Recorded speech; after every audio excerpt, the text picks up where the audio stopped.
আমি ব্যক্তিগতভাবে লালনের আখড়া থেকে নিয়ে ফকিরদের বিভিন্ন আখড়া ঘুরে ঘুরে দেখেছি। আমি নিজের অভিজ্ঞতার কথা আপনাদের কাছে চাপিয়ে দিতে যাব না, তাদের বই পুস্তকের আলোকে বলবো। আমি জানার জন্য তাদের বিভিন্ন আখড়া আখড়া ঘুরেছি যে বাউলদেরকে নিয়ে কিছু মিডিয়া, কিছু বুদ্ধিজীবী, কিছু লোক আমাদের সমাজে এত বেশি মাতামাতি করছেন এবং তাদেরকে শুধু মুসলিম নয়, মুসলিমদের মধ্যে একেবারে আধ্যাত্মিক মুসলিম, মারেফতি মুসলিম যেটাকে বলে, এরকম মুসলিম হিসাবে তাদেরকে সমাজের সামনে সাব্যস্ত করার চেষ্টা করছেন। বাউল হলো লোক সম্প্রদায়ের একটা সাধন ভজন গোষ্ঠী যারা গ্রামে গঞ্জে গান গেয়ে ভিক্ষা করে বেড়ায়।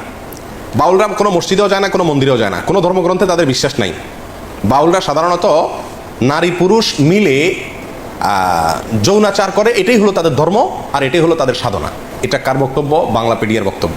ডক্টর আহমদ শরীফের বইতে বলা আছে বাউলদের মূলত যে সাধনা, এদের কর্মকাণ্ড, এই সবগুলাই হলো মূলত যৌনাচার। বাস, যে বাউল এটা আলাদা একটা ধর্ম এবং সেই ধর্মটার স্বরূপ কি এদের কখনো কখনো দেখা যাবে নাস্তিকদের সাথে মিলে, কখনো কখনো দেখা যাবে আপনার মুশরিকদের সাথে মিলে, কখনো কখনো দেখা যাবে যে মুসলিমদের সুরে তারা কথা বলে, জগা খিচুড়ি টাইপ।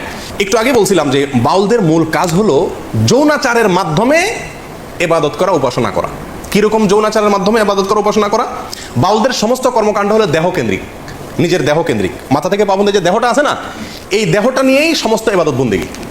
মসজিদ না, মাদ্রাসা না, কোরআন না, হাদিস না, হজ না, জাকাত না, রোজা না, নামাজ না, কিচ্ছু না।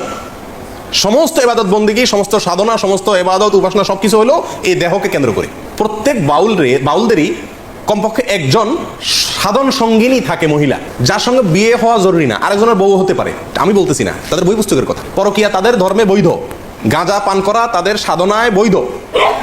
বাউল ধর্মে পরকিয়া প্রেম জায়েজ আছে। আল্লাহর কসম, আমি নিজে যাচাই করে যশোরের এক গ্রামে গিয়ে সন্ধান পাইছি যে এখানে, এমনি অন্য কাজে গেছি, পরে শুনছি যে এখানে আপনার ফকিরদের আখড়া আছে। তো আমি দেখতে গেছি, একদিন না কয়েকদিন। আমাদের সমাজে বাউল বা ফকির এই নামে এক শ্রেণীর লোক আছে।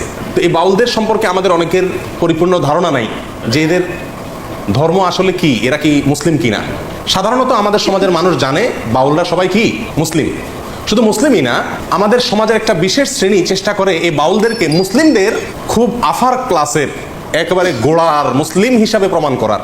এবং সেজন্য আপনারা জানেন বাউলদের যে গানগুলো আছে, বাউল গান আছে না, এই বাউলদের গান কবিতাগুলোর মধ্যে প্রচুর পরিমাণ আরবি শব্দের ব্যবহার আছে। ইসলামের অনেক পরিভাষা সেখানে ব্যবহার করা হয়েছে। আর এটা দেখে আমরা অনেকেই তাদেরকে মুসলিম হিসাবে মনে করি।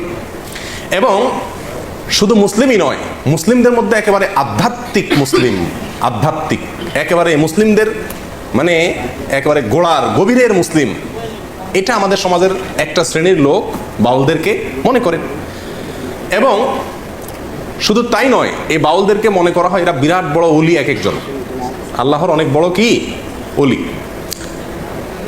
বাউলদের মধ্যে সবচাইতে আলোচিত ব্যক্তি হলেন লালন শাহ।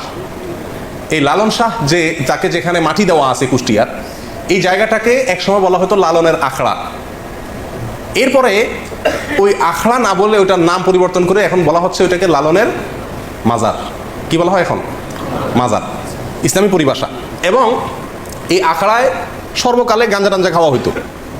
এখন দেশের অনেক মানুষ সেখানে মান্নত করে, সিন্নি দেয়, ইত্যাদি ইত্যাদি করে। প্রিয় ভাইরা, বিশেষ করে দক্ষিণাঞ্চলে কুষ্টিয়া, যশোর, মেহেরপুর, চুয়াডাঙ্গা, ঝিনাইদহ এই সমস্ত এলাকাতে একটু বেশি, অন্যান্য এলাকাতেও আছে। অনেক গ্রামাঞ্চলে মানুষ এই বাউল ফকির যারা, তাদের কাছে যায়, বাচ্চা কাচ্চারা অসুস্থ হলে, কোনো অসুবিধায় পড়লে তাদের কাছ থেকে বিভিন্ন পড়া টড়া নিয়ে আসে। যায় কি যায় না?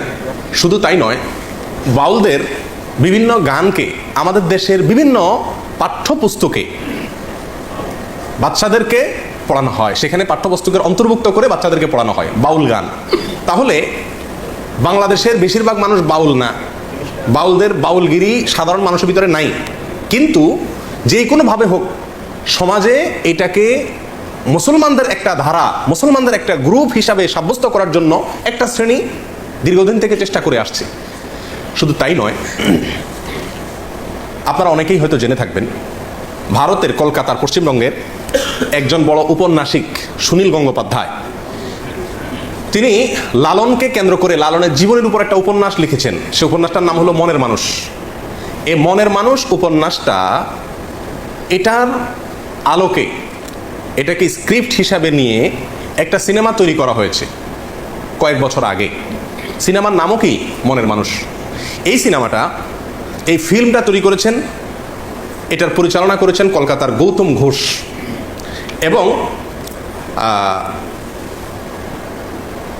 গৌতম ঘোষের সাথে সহযোগিতা করেছে আমাদের বাংলাদেশের চ্যানেল আইয়ের কর্ণধার ফরিদুর রেজা সাগর সাহেবের প্রতিষ্ঠান ইমপ্রেস টেলিফিল্ম।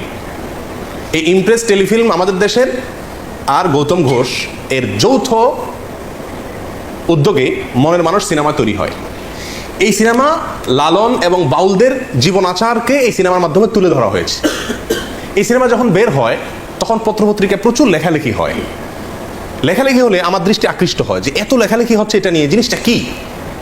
পরে আস্তে আস্তে দেখলাম যে এই সিনেমাটা এর কি, এটা বোঝানোর জন্য একবার চ্যানেল আইয়ের জনপ্রিয় একটা অনুষ্ঠান টকশো তৃতীয় মাত্রায় এখানে আনা হয়েছে। ফরিদুর রেজা সাগর সাহেবের উপস্থাপনা অনুষ্ঠানটা চলছিল, এবং সেখানে আপনার আলোচনা করার জন্য উপস্থিত হয়েছিলেন সম্ভবত গৌতম ঘোষ।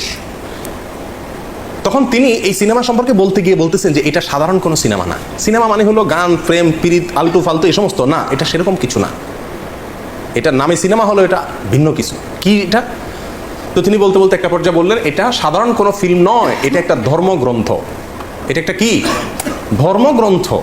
কোরআন যেরকম একটা ধর্মগ্রন্থ, ইনজিল যেরকম একটা ধর্মগ্রন্থ, এই মনের মানুষ এটাও একটা কি? ধর্মগ্রন্থ। এবং এই সিনেমাকে কেন্দ্র করে এই কয়েকটা বেসরকারি চ্যানেলে বেশ কয়েকদিন ধরে কয়েকজন বাউলের মূল্যায়ন সাক্ষাৎকার প্রকাশ করছিল। সেখানে একেবারে প্রকাশ্যে, আমি নিজের চোখে দেখেছি, প্রকাশ্যে একাধিক বাউল দাবি করছিলেন যে লালন হলেন মোহাম্মদ যেরকম আরবের নবী ছিলেন, লালন হলেন বাংলার নবী। এবং তার এই কথার সমর্থনে ওই মিডিয়ার রিপোর্টার বেশ অনেকগুলো যুক্তি খাড়া করছিলেন। ঘটনা এখানেই শেষ নয়। এরপরে দেখলাম যে পত্রিকাতে খুব গুরুত্বের সাথে প্রকাশ হলো যে এই সিনেমা দেখানো হয়েছে ভারতের প্রেসিডেন্ট তৎকালীন প্রতিভা পাতিলকে এবং তৎকালীন প্রেসিডেন্ট মনমোহন সিংকে। আচ্ছা, প্রেসিডেন্ট প্রধানমন্ত্রী একটা দেশের, তাদের সিনেমা দেখার ফাও টাইম আছে নাকি? কিন্তু তাদেরকে দেখানো হয়েছে। এবং ভারতের আরও অনেক গুরুত্বপূর্ণ ব্যক্তিকে দেখানো হয়েছে। বাংলাদেশে এই সিনেমাটা বাংলাদেশের প্রেসিডেন্টকে দেখানো হয়েছে, প্রধানমন্ত্রীকে দেখানো হয়েছে। কাকরাইলে একটা সিনেমা হল রিজার্ভ করে, ভাড়া করে, সেখানে বাংলাদেশের সংসদের তৎকালীন স্পিকার অ্যাডভোকেট আব্দুল হামিদ এবং ৬০ জন বিশিষ্ট এমপিকে এই সিনেমা দেখানো হয়েছে।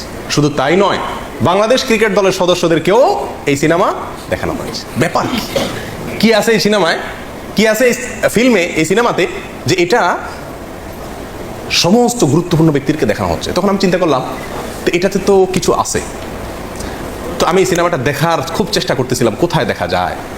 পরে একদিন প্রচার হলো যে চ্যানেল আইতে এটা দেখানো হবে। তো দেখলাম, দেখতে বসলাম এবং আগাগোড়া পুরা সময় ব্যয় করে খাতা কলম নিয়ে বসে কি আছে এটাতে লেখার জন্য বসে গেলাম। এই সিনেমাটা মনের মানুষ, এই সিনেমাটা যখন বিভিন্ন হলে চলতেছে বাংলাদেশে, তখন চ্যানেল আইয়ের স্ক্রল নিউজে ওইটার প্রচার হতো যে কোথায় কোথায় চলতেছে, যাতে করে মানুষ কি করতে পারে? দেখতে পারে। তো এত দেখানোর জন্য খায় সেই সিনেমাটা, এটা তো অন্য কোনো বাণিজ্যিক সিনেমার মতো না, অস্বাভাবিক। যাই হোক, তো এই সিনেমা দেখার পরে যা বুঝলাম সেটা হলো যে আসলে বাংলাদেশের সাধারণ মানুষেরা মুসলিম। এই মুসলিমদেরকে ভিন্ন একটা ধর্মে দীক্ষিত করার একটা চেষ্টার অংশ হলো এই সিনেমা। কথা বুঝে আসছে প্রিয়দিনী ভাইরা? অনেকে হয়তো বলবেন যে বাউলদেরকে নিয়ে হঠাৎ করে বলার কারণ কি? এই কারণ হলো এগুলো, যে বাউলদেরকে নিয়ে কিছু মিডিয়া, কিছু বুদ্ধিজীবী, কিছু লোক আমাদের সমাজে এত বেশি মাতামাতি করছেন, এবং তাদেরকে শুধু মুসলিম নয়, মুসলিমদের মধ্যে একেবারে আধ্যাত্মিক মুসলিম, মারেফতি মুসলিম যেটাকে বলে, এরকম মুসলিম হিসাবে তাদেরকে সমাজের সামনে সাব্যস্ত করার চেষ্টা করছেন। তখন চিন্তা করলাম যে বাউলদের সম্পর্কে কিছু ধারণা নেওয়া দরকার। তখন থেকে আমি টুকটাক বাউলদের সম্পর্কে পড়াশোনা শুরু করলাম এবং দীর্ঘ অনেক দিন পর্যন্ত ঘাটাঘাটি এবং পড়াশোনা শুরু করলাম। বাউলদের সম্পর্কে জানার জন্য আপনি বাংলাদেশে যারা বাউল নিয়ে গবেষণা করেন তাদের মধ্যে দুইটা বই খুব বেশি প্রসিদ্ধ এবং গ্রহণযোগ্য। তার একটা হলো বাংলাদেশের একজন স্বনামধন্য বুদ্ধিজীবী ছিলেন, বড় মাপের নাস্তিকদের অন্যতম ছিলেন, ঢাকা বিশ্ববিদ্যালয়ের প্রফেসর ছিলেন ডক্টর আহমদ শরীফ। নাম শুনছেন আপনারা? আহমদ শরীফ সাহেবের নাম শুনেন নাই? ওনার লেখা বই বাউল তত্ত্ব। আরেকটা বই লালন একাডেমির প্রতিষ্ঠাতা পরিচালক ডক্টর আনোয়ারুল করিম চৌধুরী, তার লেখা বই বাংলাদেশের বাউল, বাউল সমাজ, সাহিত্য, সঙ্গীত। এই দুইটা বইতে বাউলদের সম্পর্কে সবচেয়ে বিস্তারিত তথ্য উপাত্ত আছে এবং এটা সবচেয়ে বেশি গ্রহণযোগ্য। কথা বুঝে আসছে? এই বইয়ের আলোকে আমরা আগে প্রথমে জেনে নেই বাউলদের পরিচয় কি, বাউল শব্দের অর্থই বা কি, বাউল এই শব্দ কোত্থেকে আসছে, এর অর্থ কি, এটা নিয়ে তিনটা মত, অনেক মত আছে, তার ভিতরে মোটামুটি তিনটা মত উল্লেখ করার মতো। এক, বাউল আসছে বাতুল থেকে। বাতুল, বাতুল মানে হলো পাগল। বাতুল মানে কি? পাগল। তো যারা বাউল হয় এরা পাগলই হয় মোটামুটি, না? তো এই জন্য এদেরকে এই বাউল থেকে, বাতুল থেকে, বাতুল বলা হয় এদেরকে, এই বাউলদেরকে, এবং বাতুল থেকে পরবর্তীতে আস্তে আস্তে রূপান্তরিত হতে হতে হতে বাউলে এসে দাঁড়াইছে। ঠিকছে, কথা বুঝে আসছে? আচ্ছা, এটা একটা মত। আরেকটা মত অনুযায়ী বাউল এটা মূলত 17 শতকে আপনার এই বাউলদের যে পাগলামি আমরা এখন দেখতে পাচ্ছি এটা শুরু হয়। এটা শুরু যে করছে তার নাম হলো আউল চাঁদ। সে আউল চাঁদ এর নামে আউল থেকে হইতে হইতে বাউল হয়ে গেছে। এটা আরেকটা মত, কথা বুঝে আসছে?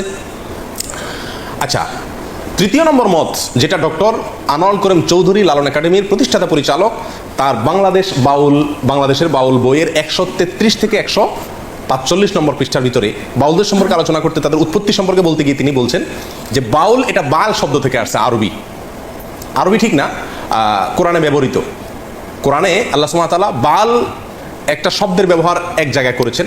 অবশ্য এই একই মূল ধাতুর ব্যবহার করেন আরো কয়েক জায়গায় হয়েছে। আল্লাহ সুবহানাহু ওয়া তাআলা বলেছেন, আতাদউনা বালান ওয়া তাদারুনা আহসানাল খালিকিন, তোমরা কি বালকে পূজা করো আর মহান সৃষ্টিকর্তাকে ভুলে ভুলে ভুলে বালকে পূজা করা শুরু করছো? এই যে বাল, এর পূজা, এর আর্চনা, এর উপাসনা করার ব্যাপারে কোরআনে নিষেধ আসছে, ইনজিলে নিষেধ আসছে, বিভিন্ন আসমানি গ্রন্থে নিষেধ আসছে। এই বাল একটা মূর্তি, একটা দেবতা। এই দেবতা সিরিয়া, ফিলিস্তিন এই অঞ্চলে, কারো কারোর মতে পারস্য এই অঞ্চলে এই দেবতার উপাসনা হতো হাজার হাজার বছর আগ ধরে, এবং কোরআনে ইনজিলে এই দেবতার উপাসনা করার ব্যাপারে ভৎসনা করা হয়েছে। এই বাল দেবতা সম্পর্কে এই বাংলাদেশের বাউল বইয়ে ডক্টর আনোয়ার করিম চৌধুরী লালন একাডেমির প্রতিষ্ঠাতা পরিচালক, বাউলদের সম্পর্কে যার কথা সবচেয়ে বেশি গ্রহণযোগ্য হয় তাদের মধ্যে একজন অন্যতম, তিনি বলেছেন যে মূলত যেই বাল মূর্তিকে পূজা করত সেই হাজার হাজার বছর আগে, ইসলামেরও আগের মুশরিকেরা, সেই বালটা ছিল প্রজনন দেবতা। কি ছিল এটা? প্রজনন দেবতা। বুঝেন তো? এই প্রজনন দেবতা হওয়ার কারণে বাউলদের যে কর্মকাণ্ড এগুলো সবগুলাই যৌনাচার কেন্দ্রিক ম্যাক্সিমাম। সেই জন্য ওই বাল মূর্তির নামানুসারে বাউল বলে এই বাউল ধর্মের লোকদেরকে বা বাউল দর্শন লোকদেরকে নামকরণ করা হয়েছে। কথা বুঝে আসছে? এই গেল বাউল শব্দের উৎপত্তি। সংক্ষেপে আমরা বাউলদের পরিচয় সম্পর্কে জানি, বাংলাপিডিয়াতে আছে। বাউল হলো লোক সম্প্রদায়ের একটা সাধন ভজন গোষ্ঠী, যারা গ্রামে গঞ্জে গান গেয়ে ভিক্ষা করে বেড়ায়। বাউলরা কোনো মসজিদেও যায় না, কোনো মন্দিরেও যায় না, কোনো ধর্মগ্রন্থে তাদের বিশ্বাস নাই। বাউলরা সাধারণত নারী পুরুষ মিলে যৌনাচার করে, এটাই হলো তাদের ধর্ম আর এটাই হলো তাদের সাধনা। এটা কার বক্তব্য? বাংলাপিডিয়ার বক্তব্য। শুধু বাংলাপিডিয়ার বক্তব্যই নয়, বাংলাদেশের বাউল বইতে আপনার একই কথা ডক্টর আহমদ শরীফের বইতে আরও স্পষ্ট করে একেবারে সরাসরি ডক্টর আহমদ শরীফের বইতে বলা আছে যে বাউলদের মূলত যে সাধনা, এদের কর্মকাণ্ড, এই সবগুলাই হলো মূলত যৌনাচার। বাস কি সেটা বিস্তারিত আমরা পরে আসছি। প্রতিদিনই ভাইরা, এই বাউলদের সম্পর্কে আমরা এখন জানবো তাদের কিছু বৈশিষ্ট্য, তাদের কিছু কর্মকাণ্ড, শেষে গিয়ে তাদের ধর্ম নিয়ে বিস্তারিত আলোচনা করবো ইনশাআল্লাহ বিদিনিল্লাহ।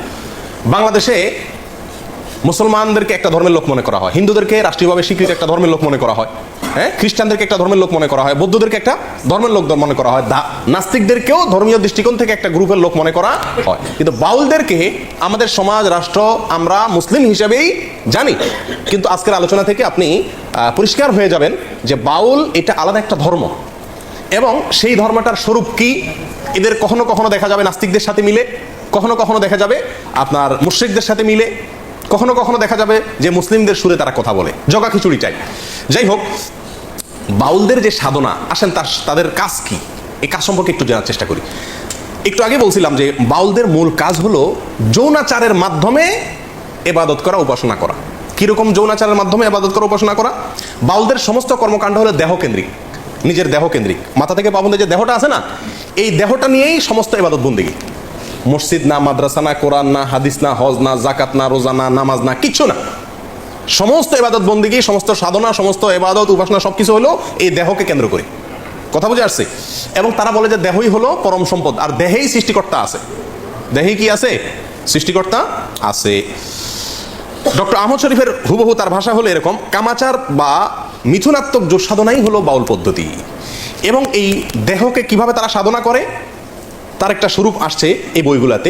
যেমন বাউলরা আপনার তাদের একাধিক সেবা দাসী থাকে, কম বয়সী মেয়ে থাকে, এবং প্রত্যেক বাউলদেরই কমপক্ষে একজন সাধন সঙ্গিনী থাকে, মহিলা, যার সঙ্গে বিয়ে হওয়া জরুরি না, আরেকজনের বউ হতে পারে।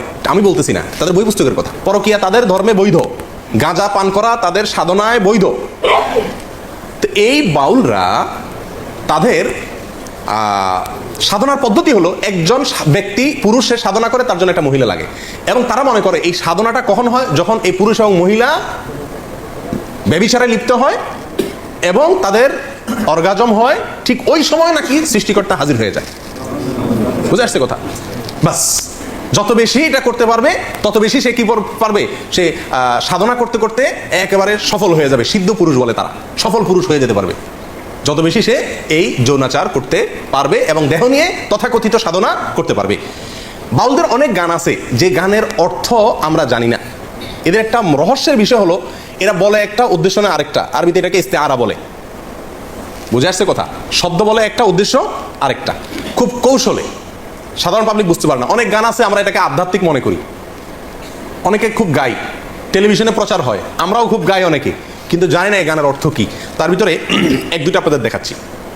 বাড়ির পাশে আরশিনগর, সেটা এক পড়শি বসত করে, আমি একদিনও না দেখিলাম তারে। এই গান শুনছেন আপনারা? এই গান সম্পর্কে বাংলাদেশের বাউল বইতে আমার কথা হলে বলতেন যে আপনি মৌলবী মানুষ, আপনি তাদের বিরুদ্ধে বলবেন। আমার কথা না, বাংলাদেশের কোনো মৌলবীর কথা না, বাউলদের মানে পৃষ্ঠপোষক বলা যেতে পারে। লালন একাডেমির পরিচালক ডক্টর চৌধুরী তার বাংলাদেশের বাউল বইতে বলতেছেন যে এই গানটাকে আমাদের দেশে মানুষ অনেক উচ্চ মার্গের আধ্যাত্মিক গান মনে করলেও এই গানে যা বলা আছে সেটা নিছক যৌনতা, যৌনতার বিভিন্ন কথাকে ইশারা ইঙ্গিতে বোঝানো হয়েছে। কথা আমার না, কথা ডক্টর চৌধুরীর। এবং 368 থেকে 369 নম্বর পৃষ্ঠায় এই গানের বিশ্লেষণ সেই বইতে আছে, কেউ দেখে নিতে পারে। আচ্ছা, লালনের আরো বহু গান আছে, মানে আমি প্রায় সবগুলো কবিতা পড়ার চেষ্টা করছি আজ অনেক দিন থেকে, প্রায় 1.5 বছর থেকে চেষ্টা করতেছি নিয়ে পড়াশোনা করতে। তো যতগুলো গান আমার চোখে পড়ছে, যতগুলো কবিতা চোখে পড়ছে, তার বেশিরভাগ কবিতার সার মর্ম হলো যৌনতা, কিভাবে যৌনতা করবে, কিভাবে সাধন করবে, এইগুলা পদ্ধতি। বাস। আরেকটা কবিতা শুনেন, আমি কি সন্ধানে যাই সেখানে, মনের মানুষ যেখানে, আধার ঘরে জ্বলছে বাতি দিবারাতি নাই সেখানে, যেতে পথে কাম নদীতে। যারা বাংলা বুঝেন তাদেরকে ব্যাখ্যা করার দরকার নাই, কাম শব্দের অর্থ জানেন আপনারা শুদ্ধ বাংলায়? যেতে পথে কাম নদীতে, পাড়ি দিতে ত্রিবেণী, কত ধনির ধারা যাচ্ছে মারা, পৈড়ে নদীর তোর তুফানে, রসিক যারা চতুর তারাই নদীর ধারা চিনে, উজান্তরি যাচ্ছে বে তারাই স্বরূপ সাধন জানে। মনে হয়েছে নদীর ঢেউটা বলা হচ্ছে, জি না। বিশ্বাস করেন এমন কিছু ব্যাখ্যা আছে এই সমস্ত গানের যেগুলো আমি আপনাদের সামনে খুলে বলতে পারবো না, আপনাদেরকে বুঝে নিতে হবে। আরেকটা গান আছে খুব জনপ্রিয়, আফসোসের বিষয়, বাংলাদেশের ক্লাস 9-এর শিক্ষার্থীদেরকে পড়ানো হয়, সিলেবাসের অন্তর্ভুক্ত। এই গানটা আমরা অনেকেই জানি এবং বলি নিজেরা। সেটা কি? সময় গেলে সাধন হবে না। এই গানটা জানেন আপনারা? শুনছেন এই গানটা? সময় গেলে সাধন হবে না। এই গানটার অর্থ ব্যাখ্যা এত নোংরা, এত নিকৃষ্ট, বিশ্বাস করেন যদি সেটা বলতে যাই তো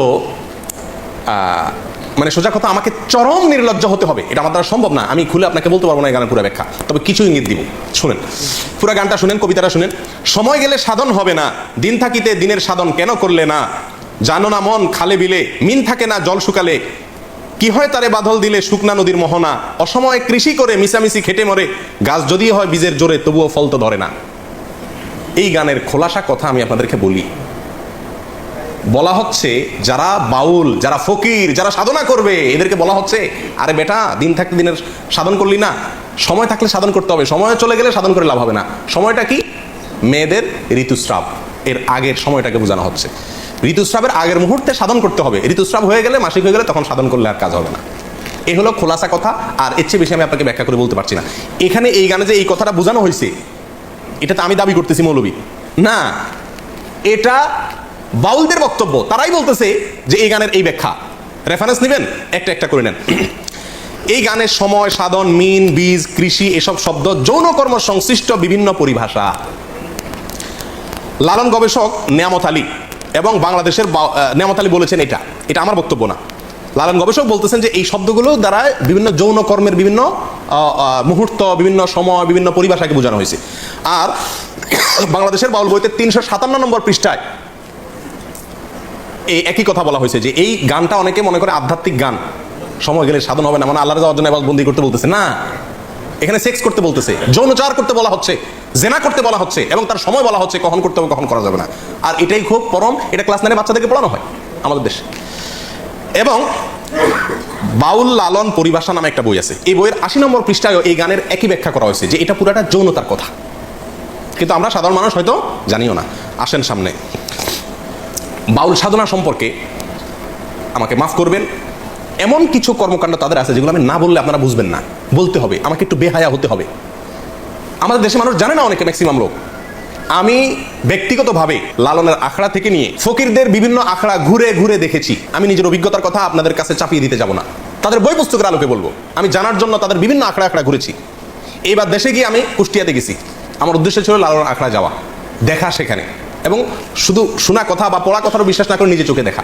তাদের আখড়া যদি কেউ যেয়ে থাকেন, ফকিরদের তারা তথাকথিত জিকির করে যেগুলোতে, এগুলোতে আপনারা দেখবেন পুরুষের সাথে একজন নারী লাগে, অন্ধকার হইতে হয়, এবং গাঁজা তো প্রয়োজনই হয়, এবং বাকি কি কাজগুলো হয় সেগুলো বই থেকে শুনেন, আমার অভিজ্ঞতা থেকে না শুনে। দেখুন, বাউল ধর্মে পরকীয়া প্রেম জায়েজ আছে। আল্লাহর কসম, আমি নিজে যাচাই করে যশোরের এক গ্রামে গিয়ে সন্ধান পাইছি যে এখানে, এমনি অন্য কাজে গেছি, পরে শুনছি যে এখানে আপনার ফকিরদের আখড়া আছে। তো আমি দেখতে গেছি, একদিন না কয়েকদিন পরে জানতে পারছি যে এক মহিলা আছে, তার স্বামীও আছে, কিন্তু সবাই জানে এই মহিলা সারাদিনই জেনা করে তার ওই সাধন সঙ্গীর সাথে, বাউলদের সাথে।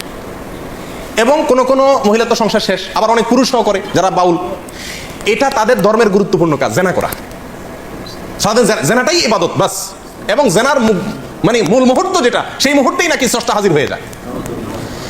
পৃথিবী ভাইরা, বাউলরা মনে করে, আপনারা হয়তো অনেকে প্রথম শুনছেন, শুনে রাখেন, বাউলদের দৃষ্টিতে মানুষের শরীরের বিভিন্ন রোগ বালাই ভালো হওয়ার জন্য একটা বিরাট বড় ওষুধ হলো মেয়েদের রস পান করা। রস বুঝেন কি? না, রজ বলতে দুইটা জিনিস, এক হলো কুমারী মেয়ের প্রথম মাসিকের রক্ত, আরেকটা হলো পুরুষদের যেরকম উত্তেজনার কারণে বীর্য বের হয়, মেয়েদের যে পদার্থটা আসে এটাকে রজ বলে। এই রজ, এটা পান করলে কোনো রোগ বালাই শরীরে থাকে না, এটা বাউলদের বিশ্বাস। আরো শুনবেন, তারা বলে রোগ থেকে মুক্ত হওয়ার জন্য, বিভিন্ন রোগ থেকে, বড় বালা মুসিবত, অসুখ বিসুখ থেকে ভালো হওয়ার জন্য নিজের মুখ এবং মেয়েদের স্তনের দুধ পান করলে রোগ ভালো হয়। আরো শুনবেন, তারা বলে সমস্ত রোগ থেকে সর্বরোগের ঔষধ একসাথে যদি পাইতে চান তাহলে কি করতে হবে? মল, মূত্র, রজ এবং বীর্য, মল, মূত্র, রজ এবং বীর্য, এগুলো সবগুলা মিক্স করে একটা ঔষধ বানায় তারা, নাম হলো প্রেম ভাজা। ওষুধের নাম কি? প্রেম ভাজা। এটা খাইলে আর কোনো রোগ থাকে না। পৃথিবী ভাইরা, আপনারা অনেকে হয়তো বলবেন যে এগুলা গল্প আর কি। আপনি আল্লাহি বাস্তবতা খবর নিয়ে দেখেন, আর খবর নেওয়া দরকার না, আমি আপনাকে বই পুস্তক থেকে বলছি, তাদের বই পুস্তক থেকে, তাদের ধর্মগ্রন্থ থেকে, তাদের ধর্মীয়, তাদের আচার এবং তাদের সংস্কৃতি, কালচার, এই সংক্রান্ত যে সমস্ত বই পুস্তক আমাদের সমাজে প্রতিষ্ঠিত, গ্রহণযোগ্য, অথেন্টিক, এই সমস্ত বই পুস্তকে লেখা আছে। তার ভিতরে বাংলাদেশে বাউল বইয়ের 350 থেকে 382 নম্বর পৃষ্ঠায় এই কথাগুলো উল্লেখ আছে। কথা বুঝে আসছে ভাই? আমাদের দেশে অনেক মানুষ না জেনে এই ফকিরদের কাছে চিকিৎসার জন্য যায়, ছেলেবেলে অসুখ হলে যায় না, কি ওষুধ দেয় এটা ওই শয়তান জানে, আর শয়তানকে যে এই শয়তানই শিখাইছে সেই শয়তান হয়তো জানে, আল্লাহ সুবহানাহু ওয়া তাআলা জানে, আমরা অনেকে জানিও না। আমাদের দেশের নাস্তিকরা বাউলদেরকে খুব পছন্দ করে, একটা মজার বিষয়। কারা পছন্দ করে? নাস্তিকরা কোনো ধর্মকে পছন্দ করে না, কিন্তু বাউলদেরকে খুব পছন্দ করে। ডক্টর আহমদ শরীফ নাস্তিকদের গুরু, বাউলদের নিয়ে বই লিখছেন এবং বিরাট বিশ্লেষণ করেছেন, তাদের ঐতিহ্য তুলে ধরেছেন। শুধু তাই নয়, বাংলাদেশের যারা নাস্তিক, সেকুলার, এরা সবসময় বাউলদেরকে প্রমোট করে। লালনের আখড়ায় 50 জন গাঁজা খাইছে, এটাকে সমস্ত মিডিয়া বা অনেক মিডিয়াতে খুব ফলাও করে প্রকাশ করে, আজকে লালনের এখানে ওরস হইতেছে, ওরস, গাঁজা খাইছে। লক্ষ লক্ষ মানুষের মাহফিল হয়, লক্ষ লক্ষ মানুষের ভালো কোনো কাজ হয়, সেটা কোনো মিডিয়াতে প্রচার করে না। কিন্তু ওই আখড়ায় গাঁজা খাইছে কয়েকটা, সেটারে সারাদিন টেলিভিশন নিউজে বলে। কেন নাস্তিকরা এত পছন্দ করে কেন? এর কারণ হলো এই বাউলদের তাদের যে কর্মকাণ্ড করে খোলাসা কথা কয়েকটা পয়েন্ট। নাম্বার 1 যেটা বললাম, দেহ নিয়ে সাধনা মানে যৌনতা, সোজা বাংলা। নাম্বার 2, আপনার যত নোংরা, বিষ্ঠা, নাপাক পৃথিবীর কোন ধর্মের মানুষরা যেগুলোকে পাক মনে করে না, হালাল মনে করে না, এই সমস্ত জিনিসগুলোকেও তারা শুধু হালাল আর পাকই না, এগুলা বিরাট ঔষধ মনে করে। লালনদের এই বাউলদের একটা গ্রুপ আছে যাদেরকে বলা হয় নেড়ার ফকির। কি বলা হয়? নেড়ার ফকির মানে বুঝেন? নেড়ার ফকির মানে হলো, নেড়া শব্দের অর্থ হলো যার কোনো ঘর সংসার নাই। নেড়ার ফকির মানে যাদের কোনো কি নাই, ঘর সংসার। ম্যাক্সিমাম বাউলদের কোনো বিয়ে হয় না, এরা বিয়েতে বিশ্বাস করে না। সাধারণ সঙ্গিনী হইলে হলো, যে কারোর বউ হইলে হলো, বিয়ের দরকার হয় না, এবং তারা বিয়ে করে না। তাদের মূল কথা হলো ইসলাম পালন করার জন্য মক্কাতে যাওয়ার দরকার নাই, মদিনা যাওয়ার দরকার নাই, আল্লাহ রাসূল সব এই দেহের ভিতরে আছে, শুধু দেহ নিয়ে সারাদিন পড়ে থাকলে চলবে। ধর্মীয় যত কর্মকাণ্ড, আচার অনুষ্ঠান, আমল, ইবাদতের কথা কোরআন সুন্নাহয় বলা আছে, এর কিচ্ছুর দরকার নাই। এগুলা সবগুলা নাউজুবিল্লাহ মানুষের বানানো। তাহলে কি করতে হবে? শুধু সারাদিনে দেহ নিয়ে পড়ে থাকতে হবে, ঘর সংসার বাদ দিয়া মাতলামি করতে হবে, ভিক্ষা করে বেড়াইতে হবে, বাস, তাহলেই স্রষ্টাকে পাওয়া যাবে। এর ভিতরেই স্রষ্টা আছে, মানুষই স্রষ্টা, অন্য কথা বলতে গেলে। এই হলো বাউল ধর্মের খোলাসা কথা। নাস্তিকরা যেহেতু বাংলাদেশে মানুষের ধর্মীয় আচার, মসজিদ, মাদ্রাসা সহ্য করে না, এরাও একই। এই জন্য নাস্তিকরা এদেরকে খুব কি করে, পছন্দ করে। বাউলদের ধর্মে, বাউলদের বিশ্বাসে বৈরাগ্যতার বিরাট বড় অবস্থান। নবী সাল্লাল্লাহু আলাইহি সাল্লাম বলেছেন, লা রুহবানিয়াতা ফিল ইসলাম, ইসলামে কোনো বৈরাগ্যতা নাই। আল্লাহ সুবহানাহু ওয়া তাআলা কোরআনে কারীমে বৈরাগ্যতা, যে বৈরাগ্যতাকে আগের যুগের বিভিন্ন জাতিরা নিজেদের ধর্মীয় কাজের অংশ বানিয়ে নিয়েছিল, আল্লাহ সুবহানাহু ওয়া তাআলা তাদের সমালোচনা করেছেন। রুহবানিয়াতান নিবতাদাউহা মা কাতাবাল্লাহু লাহ। এই রুহবানিয়াত বা বৈরাগ্যতা, সংসার বাদ দিয়া ওই বৌদ্ধদের মতো এক কালার একটা কাপড় পরে, লম্বা চুল রেখে, গোসল নাই, পরিষ্কার নাই, নোংরা, আবর্জনা, ময়লা, এই অবস্থায় সময় পার করা, পাগলামি সাগলামি করা, এটাই হলো জীবন। এটাই হলো বৈরাগ্যতা। এই বৈরাগ্যতা আপনার বাউলদের গুরুত্বপূর্ণ একটা আপনার তাদের গুরুত্বপূর্ণ একটা কালচার হলো কি থাকা, বৈরাগী হয়ে থাকা। কি থাকা? তারা কোনো সমাজের সাথে মিশতে চায় না। বাউলদের জৈবিক প্রয়োজনে তারা সাধারণ সঙ্গীর সাথে মিশে, ঠিক আছে, ভিক্ষা করে খায়, সেটা, এবং তারা নিজেদেরকে বলে আমরা মুক্ত পুরুষ, আমাদের কোনো সমাজের কোনো বন্ধন নাই, আমরা সমাজের কোনো বন্ধন মানি না, যেমনে মনে হচ্ছে এমনি চলি, পাগলের মতো। বুঝে আসছে কথা? এদের হাজার হাজার যে গানগুলো আছে, এই গানগুলো সম্পর্কে আগেও আপনাদেরকে কিছুটা ধারণা দিয়েছি, এখনো বলছি যে এই গানগুলোর সবগুলাই হলো যৌনতা নির্ভর, এবং যৌনতার বিভিন্ন কৌশল, কলা কৌশল, বিভিন্ন পদ্ধতি, সময়, ক্ষণ ইত্যাদি, এগুলো সবই সমস্ত গানে বাতানো আছে। সুধীর চক্রবর্তী নামে বাংলাদেশে একজন লালন গবেষক আছেন, বাউল গবেষক আছেন। এই ভদ্রলোকের একটা বই আছে, এই বইটার নাম হলো গভীর নির্জন পথে। এই বইয়ের 14 নম্বর পৃষ্ঠার প্রথম সংস্করণে উনি লিখেছেন যে বাউলদের গান বুঝতে হলে তাদের পরিভাষা বুঝতে হবে। তারা বলবে একটা, উদ্দেশ্য আরেকটা, সাধারণ মানুষ সব কিছু বুঝে না। তো উনি উপমা দিতে গিয়ে বোঝাইছেন যে, যেমন আমাবস্যা মানে নারীর ঋতুকাল, যখন মাসিক হয় ওইটা আমাবস্যা। লালনদের কোনো গানে যদি আমাবস্যা হয় তাহলে বুঝবেন নারীর ঋতুকালকে বোঝানো হচ্ছে। বাঁকা নদী মানে হলো স্ত্রীর যৌনি, কুমারী মানে কাম, লতা মানে সন্তান, চন্দ্র সাধন মানে হলো মলমূত্র পান। এরকম তাদের বিভিন্ন ভাষা আছে, পরিভাষা আছে। এগুলো আমার বক্তব্য নয়, সুধীর চক্রবর্তীর বক্তব্য। বইয়ের নাম গভীর নির্জন পথে, পৃষ্ঠা নম্বর 14। তাহলে একটা ধারণা পাইছেন তো বাউলদের কর্মকাণ্ড সম্পর্কে? আচ্ছা, এখান থেকে আমরা জানলাম যে তারা বৈরাগী, সংসার ধর্ম চায় না, আগলামি পাগলামি করে। এ হলো তাদের জীবন। আপনার বিকৃত যৌনাচার আর অসামাজিক জীবনযাপন, এগুলো হলো পাগলামি। এটা হলো বাউলদের কর্মকাণ্ড। আচ্ছা, আমাদের সমাজে যে সমস্ত বাউলরা আছে, এই বাউলদের আরেকটা গুরুত্বপূর্ণ বিশ্বাস হলো, বাউলরা মনে করে গান বাজনা শুধু হালাল না, এটা তাদের ধর্মের অন্যতম অনুষঙ্গ। আপনি দেখবেন বাউলদের হাতে একটা একতারা থাকে না, লক্ষ্য করছেন নি? একতারা বাজাবে আর গান গাবে, আপনার সাধনের নামে যৌনতা করবে, ভিক্ষা করে খাবে, গাঞ্জা খাবে। এই যে তাদের গানের বিষয়টা, তারা গান গায়, কত মানুষ তো বাংলাদেশে গায়, তারাও গায়। সমস্যা কি? সমস্যা হলো যেখানে, সেটা হলো বাংলাদেশে যারা গান গায় তাদের কেউ দাবি করতে যায় না যে গান গাওয়া হালাল। কিন্তু বাউলরা গান তো গায়, দাবি করে যে কোরআন হাদিসের দৃষ্টিতে গান হালাল। কোরআন হাদিসের দৃষ্টিতে কি গান হালাল? মনের মানুষ যে সিনেমার কথা আপনাদেরকে শুরুতে বলছিলাম, এই সিনেমার কয়েকটা সিনারিও আছে, যেগুলোতে কয়েকটা দৃশ্য আছে, যে দৃশ্যগুলোতে দেখানো হয়েছে যে গান কিভাবে কোরআন হাদিস দ্বারা প্রমাণিত। এবং লালন একবার ওই সিনেমাতে দেখানো হয়েছে এক মৌলবীর সাথে তার তর্ক হয়েছে, বাহাস হয়েছে। সে তর্কে মৌলবী বলছে গান হারাম, সে বলছে গান হালাল। তো এই তর্কে লালন জিতে গেছে। এখন সিনেমা তো যেমনি ইচ্ছে এমনি বানায়, ওই মৌলবীরা হারাইয়া লালন রে জিতে দিছে। আর মার হাবা, তাহলে গান হালাল। এই মৌলবীরা বলে গান হারাম, বাদ্য হারাম, এগুলো সব মূর্খ, কিচ্ছু জানে না। লালনের একটা গান শুনেন, লালন বলেন গান হালাল হওয়া সম্পর্কে লালন বলে, আকাশটা কাঁপছিল কেন, জমিনটা নাচছিল কেন, বড় পীর ঘামছিল কেন যেই দিন খাজা গান গেয়েছিল সেই, বড় পীর ঘামছিল কেন সেই দিন খাজা গান গেয়েছিল যেই দিন। আল্লাহ রাসূলের গান, পীর আউলিয়ার শান, যারা বলে গান হারাম জ্ঞানহীন। কার এটা? লালন সাহেবের। লালন ফকির বলতেছেন যারা বলে গান হারাম, এই মৌলভী সাহেবরা সব কি ব্যাককল, জ্ঞানহীন। উনি হলেন সবচেয়ে বড় আলেম, উনি ফতুয়া দিচ্ছেন যে এটা পীর আউলিয়ার শান, আল্লাহ রাসূলের গান। বুঝে আসছে কথা? পৃথিবী ভাইরা, এরা গানকে হালাল করে এবং গান বাজনাই এদের সারাদিন জিকির সাধনা, ভজন সাধন এদের। আচ্ছা, এবার আসেন এদের সম্পর্কে আরেকটু ধারণা নেই আমরা, তাদের ধর্ম সম্পর্কে। এবার গোড়ায় চলে যায় ডাইরেক্ট, তাদের ধর্ম সম্পর্কে। লালনদের ধর্ম আসলে কি, বা এই বাউলদের ধর্ম আসলে কি? বলছিলাম আগেই, এদেরকে মুসলিম হিসাবে সাব্যস্ত করার একটা অপচেষ্টা চালানো হয়। এবং আমার দেশে মনে করে লালনরা, ফকিররা, এরা শুধু মুসলিম না, এরা আধ্যাত্মিক ক্লাসের মুসলিম, মারেফতি মুসলিম। আর বাকিদেরকে বলে শরীয়তের মুসলিম। তারা হলো কিসের মুসলিম? মারেফতের, তলে মুসলমান, উর্ফে কিচ্ছু নেই, সব ভিতরে। এদের মুসলমান সব কি ভিতরে। আমার এক ওস্তাদ ছিলেন খুলনাতে, তিনি একবার বলেন যে আমি একবার রাস্তা দিয়ে যাচ্ছি, তো দেখি এক ন্যাংটা এক বেটা, এই বাউল, লম্বা চুল, পাগল, এর পিছে মানুষ ঘুরতেছে। তো আমি বললাম যে ভাই, তোমাদের কি মাথা নষ্ট হয়েছে? এই ন্যাংটা বেটার পিছিয়ে ঘোরার মানেটা কি? এটা বেহায়া একটা পাগল, এর পিছিয়ে ঘোরার কি যুক্তি তোমাদের? এই বুঝি তোমাদের ধর্ম? আল্লাহ তোমাদের আকল বুদ্ধি কিছু দেয়নি। তো লোকজন বলতেছিল আমার উস্তাদকে, বলে যে আরে হুজুর, এভাবে বলিয়েন না, কার ভিতরে কি আছে বলা যায় না, কার ভিতরে কি আছে বলা যায় না। আমার উস্তাদ বলতেছেন যে আমি তখন বললাম, আরে বেটা পাগল, ওর ভিতরে যা ছিল সেটাও বাইর করে দিছে, কি আর থাকবে? যা একটু ছিল, কিছু তো নাই ওর ভিতরে, যা একটু ছিল সেটুকু বাইর করে দিছে, তুই ভিতরে কি আছে আর? কত নম্বরের পাগল? প্রিয়দিনী ভাইরা, এই হলো এদের জীবন আচার।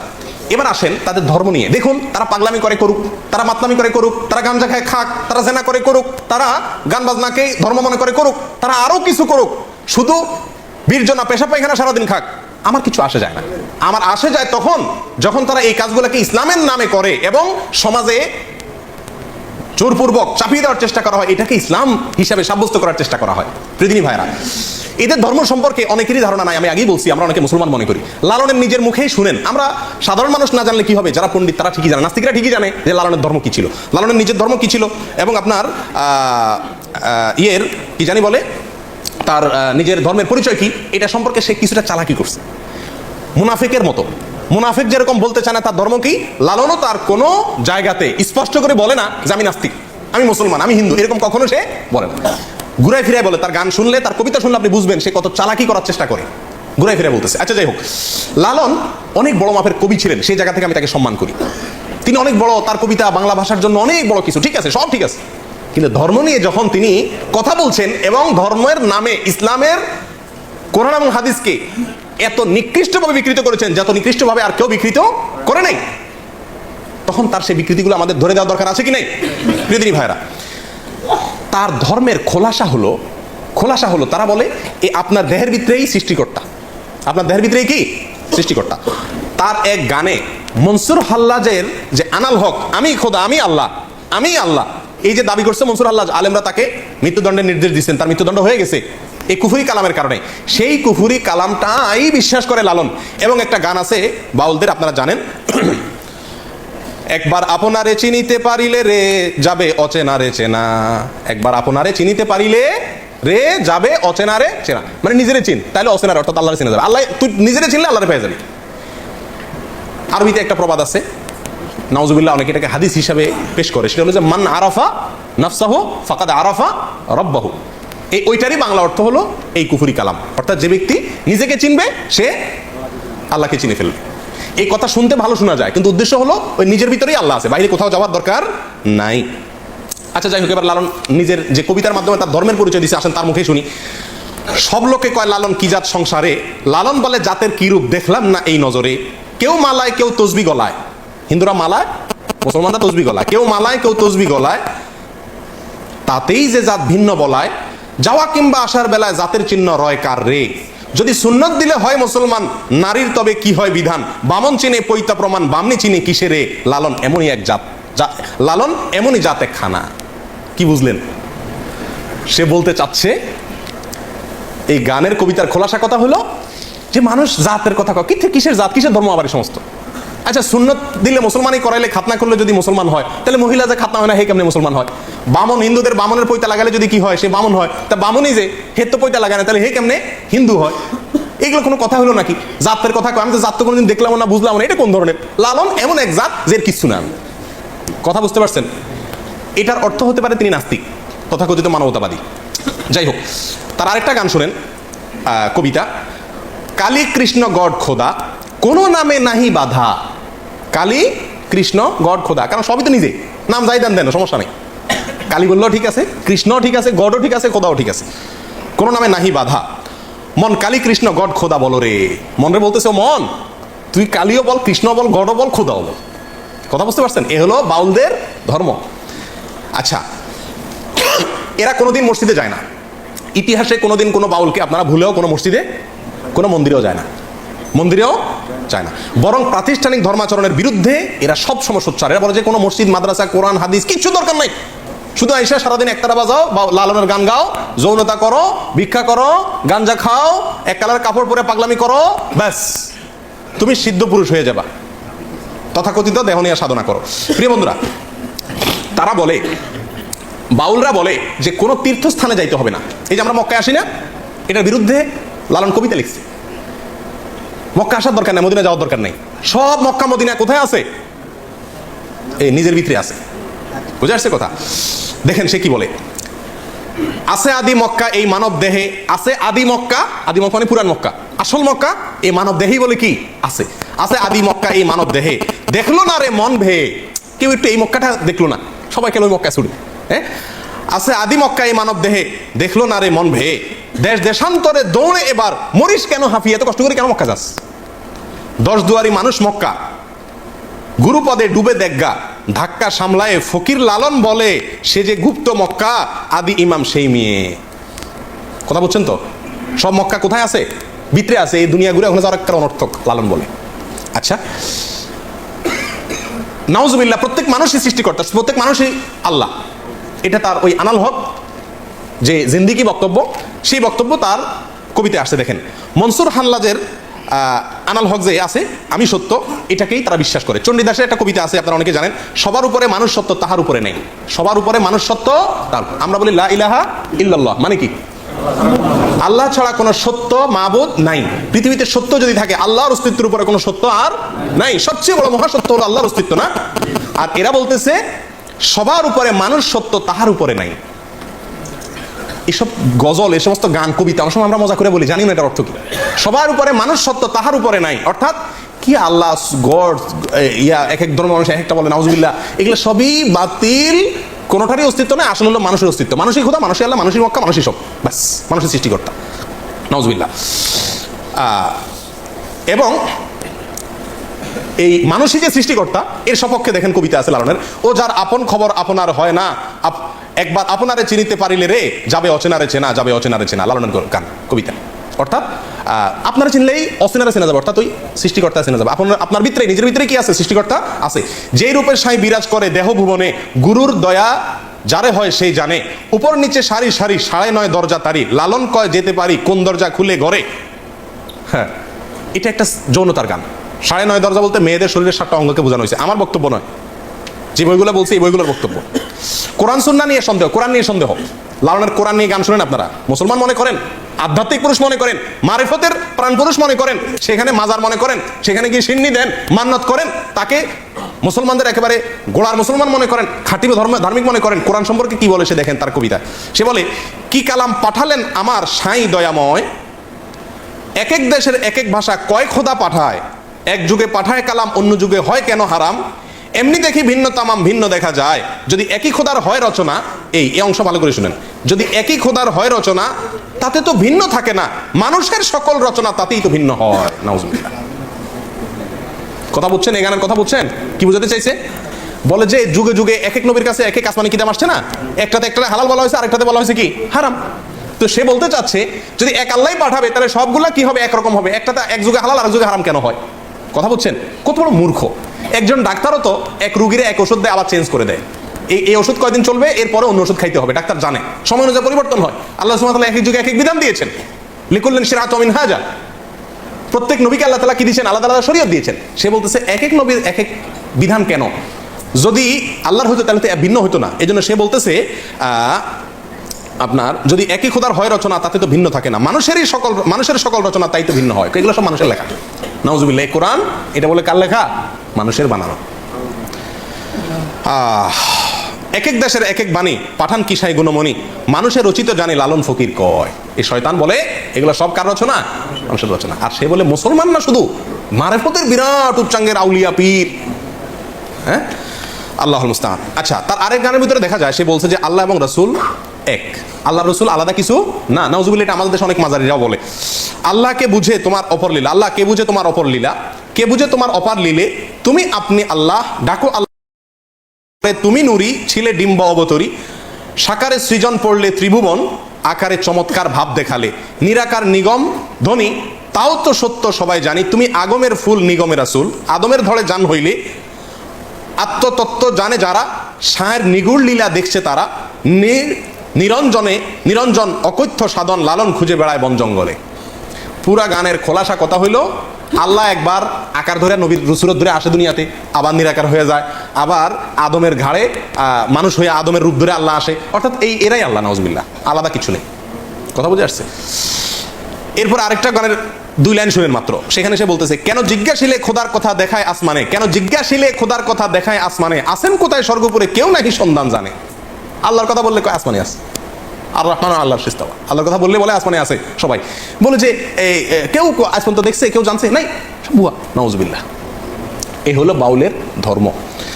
নবীদের সম্পর্কে ধারণা দেখেন, নবীদের সম্পর্কে তারা কি বলে, নবী না চিনিলে সে কি খোদার ভেদ পায়, চিনিতে বলেছেন খোদে সেই দয়াময়, কোন নবী হইল অফাত, কোন নবী বান্দার হায়াত, কোন নবী মারা গেছে, কোন নবী মারা যায় না, জীবিত আছে এখনো, বুঝছেন?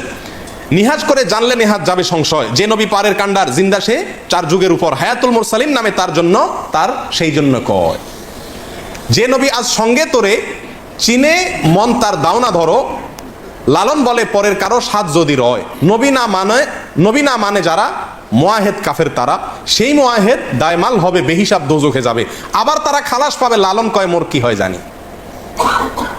এটার শেষ লাইনটাতে বোঝানো বলা হচ্ছে যে নবীরা অস্বীকার করলে তারা কাফের, লালন বলতেছে দুজকে যাবে বলতেছে, তো এরা দুজকে সাহবে না, আবার চলে আসবে জান্নাতে। কাফেররা অনন্ত অসীমকাল জাহান্নামে থাকবে না নবীরা অস্বীকার করলে, আর সে বলতেছে কি আবার তারা খালাস পাবে, তার গানে বলতেছে এরা আবার কি পাবে, খালাস। দেখেন, শুধু ফতোয়া দিচ্ছে না, কে জান্নাতে যাবে কে জাহান্নামে যাবে, কি হবে না হবে, কে আল্লাহ কে রসুল, সব সে বলতেছে। এ হলো এদের ধর্ম। পৃথিবী ভাইরা, এদের কালিমা, লালনদের এই বাউলদের কালিমা আছে। এদের কালিমা কি জানেন? এদের কালিমা সম্পর্কে ধারণা নেওয়ার জন্য শুনেন তাহলে। সুধীর চক্রবর্তীর ব্রাত্য লোকায়তন বইয়ের, ব্রাত্য লোকায়ত লালন বইয়ের 2য় সংস্করণে 4 থেকে 95 নম্বর পৃষ্ঠায় আছে যে লালন শাহর অনুসারীদের মধ্যে একটা অংশ একবার 1986 সালে সরকারের পক্ষ থেকে লালনের আখড়া এটার তদারকি করার জন্য কুষ্টিয়া ভার্সিটির একজন প্রফেসরকে সরকার দায়িত্ব দিয়েছে যে আপনি লালনের যে আখড়াটা আছে, যেটা মাজার বলে, এটা আপনি দেখাশোনা করেন, এখানে যা যা লাগে আপনি করেন। তখন তিনি ওখানে কোরআন খানের ব্যবস্থা করছে, ওই যে মাজারে যেগুলো হয় বেদাতি কাজ, তো কোরআন খানিটা নিয়ে এগুলোর ব্যবস্থা করছে, ইসলামিক কিছু কাজ কাম চালা দিছে, ওয়াজ মাহফিল কোরআন খানি এগুলো চালা দিছে। দিলে তখনকার কুষ্টিয়া জেলা প্রশাসকের কাছে যে তাদের একটা দল 1986 সালে, এই ঘটনা লেখা আছে কোন বইতে বলছিলাম, সুধীর চক্রবর্তীর লেখা ব্রাত্য লোকায়তন লালন 4 থেকে 95 নম্বর পৃষ্ঠার ভিতরে এই ঘটনার উল্লেখ আছে। এখানে আপনার এরা যায় ইয়ের কাছে, জেলা প্রশাসকের কাছে বলতেছে যে আমাদের এখানে লালনের এটা হলো আমাদের মক্কা মদিনা, এটা হলো আমাদের তীর্থভূমি, এখানে কোরআন তেলাওয়াত মুসলমানদের কর্মকাণ্ড, এটা দারুণ অপমান আমাদের জন্য। আমাদের ধর্ম ইসলামও না হিন্দুও না, আর আমাদের কালিমা ভিন্ন। কি তোমাদের কালিমা? তারা বলে যে আমাদের কালিমা হলো লা ইলাহা ইল্লাল্লাহ লালন রাসূলুল্লাহ। বই নম্বর বললাম, পৃষ্ঠা নম্বর বললাম, সালের কথা বললাম, এবং একটা বই নয় 4-5টা বইতেই এই একই ঘটনার পুনরাবৃত্তি উল্লেখ আছে। প্রিয়দিনী ভাইরা, এই হলো বাউল ধর্ম, এ হলো লালনদের ধর্ম, এ হলো ফকিরদের ধর্ম। এর সাথে ইসলামের কোনো ন্যূনতম সম্পর্ক আছে কিনা এটা বোঝার জন্য কোনো আলেম হওয়ার, কোনো পণ্ডিত হওয়ার, কোনো শেখ হওয়ার, মুফতি হওয়ার প্রয়োজন নাই। সাধারণ মানুষই খুব সহজে বুঝতে পারে যে এদের এই সমস্ত জীবনাচারের সাথে, এই সমস্ত বিশ্বাসের সাথে ইসলামের ন্যূনতম কোনো সম্পর্ক থাকতেই পারে না। যারা আল্লাহর অস্তিত্বকে অস্বীকার করে, যারা আল্লাহ রসুলকে এক বলে, যারা মানুষকেই সৃষ্টিকর্তা বলে, যারা মানুষের মধ্যেই সৃষ্টিকর্তা আছে বলে, যারা জেনা করাটাকেই সবচেয়ে বড় ইবাদত মনে করে, জেনা করার চরম মুহূর্তটাকেই তারা ইবাদতের চরম মুহূর্ত মনে করে, যারা গাঞ্জা খাওয়াটাকে তাদের ধর্মীয় কাজের গুরুত্বপূর্ণ অংশ মনে করে, কোরআন এবং সুন্নাহ সম্পর্কে তাদের যে কবিতা গানগুলো আছে সেগুলোর কথা আপনারা শুনলেন, এগুলোকে যারা ধর্ম মনে করে, এই সমস্ত লোকেরা কোনোভাবে মুসলমান হতে পারে? কিন্তু আমাদের দেশে তাদেরকে শুধু মুসলমান মনে করে না, পানি পড়ার জন্য তাদের কাছে যায়, ফকিরদের কাছে, তাদের কাছে আশ্রয় নেয়, নাকি নেয় না? আল্লাহ তাআলা আমাদের সকলকে এদের এই সমস্ত ভণ্ডামি, এদের এই সমস্ত মুনাফিকি, এদের এই সমস্ত দুই নাম্বারিকে আল্লাহ তাআলা আমাদের দেশের মানুষকে বুঝার তৌফিক দান করেন। লালনদের আকীদা এবং বিশ্বাস, তাদের ধ্যান এবং ধারণা এ সম্পর্কে বিস্তারিত অনেক সময় নিয়ে আলোচনা করা দরকার, কিন্তু অত সময় আমাদের হাতে নাই। সংক্ষেপে যেটুকু বললাম তার সামারিও মোটামুটি বলে দিয়েছি যে এদের ধর্মটা বা এদের দর্শনটা, এদের জীবনাচারটা কি, তার একটা চিত্র আপনাদের সামনে নিশ্চয়ই ফুটে উঠেছে। অতএব এই তাদের আসল পরিচয়, আসল রহস্য, আসল কর্মকাণ্ড এটা আমার দেশের প্রত্যেকটা মানুষ জানুক, জানা দরকার আছে।